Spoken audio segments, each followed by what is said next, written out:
Shaka Dyson here, and today we're going to talk about those cash deals.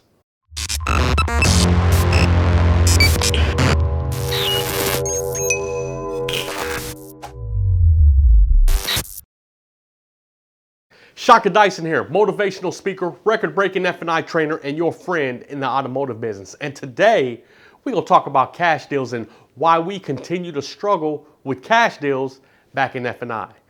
The first reason is because of our approach. We approach a cash customers like they don't have any money. Our attitude automatically changes when we get a cash deal. Our demeanor automatically changes when we get a cash deal. Think about the last time you did several cash deals in a row. I bet by the end of all those cash deals, your attitude was a lot worse than it was when it began.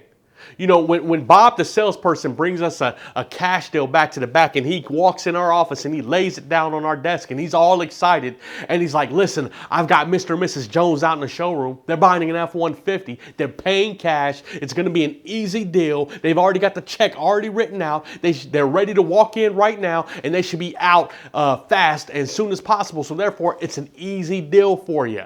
They're all excited. They're all geeked up. They're all happy that they have a customer coming back to your office buying a car. And what happens to us? Our attitude changes. Our demeanor changes. You know, we ask the salesperson, hey, what, did they already have to write the check out? Hey, did you talk to them about financing? Did you get the VIN number off the car? Did you get the odometer statement off the car? Did you get the odometer off the car?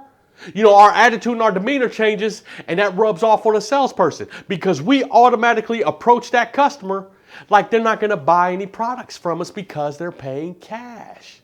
Well, number two is there's no customer that is more qualified to purchase your products than a cash customer. Listen, cash customers don't have any restrictions. They're not restricted by bank guidelines, lender guidelines, advanced guidelines. You know, they can't buy that product because there's not enough room in the advance, or because of credit restrictions. You know, a buyer won't allow them to include a service contract in their financing because of advance based on their credit score. You know, those customers, cash customers, have no restrictions, but those customers only buy what they see value in. They only buy what they see value in. So you can't give a $40 presentation on a $4,000 product. It don't work that way.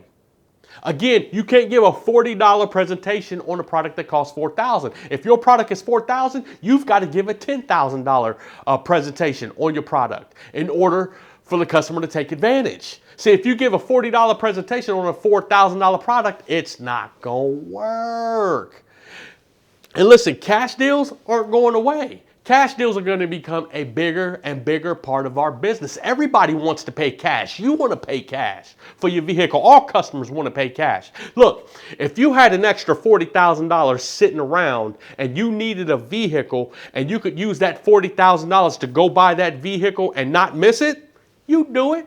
And that's the same thing cash customers want to do. They want to walk in your office and pay cash. They want to walk in your office and make it rain.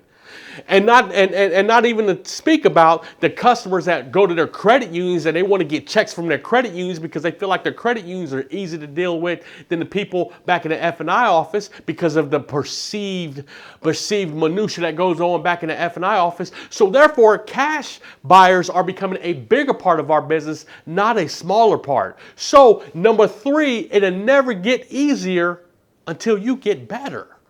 Again, it'll never get easier until you get better.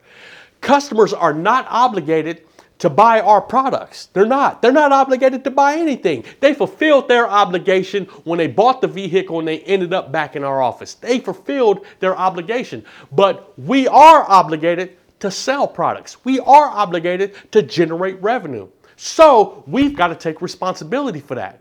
We've got to take responsibility and remove the responsibility from the customer. Customers don't have to buy our products, but we do have to sell them. So we have to get better at presenting our product. We have to get better at our product knowledge. We have to get better at closing customers who pay cash. Listen, if we can't give a great presentation to customers who pay cash, shame on us. If we don't know our product knowledge great enough to sell a customer who's paying cash, shame on us. If we don't know how to close customers who are paying cash for a $30,000 vehicle. If we don't know how to close those customers on our products, shame on us. It's our responsibility, not theirs.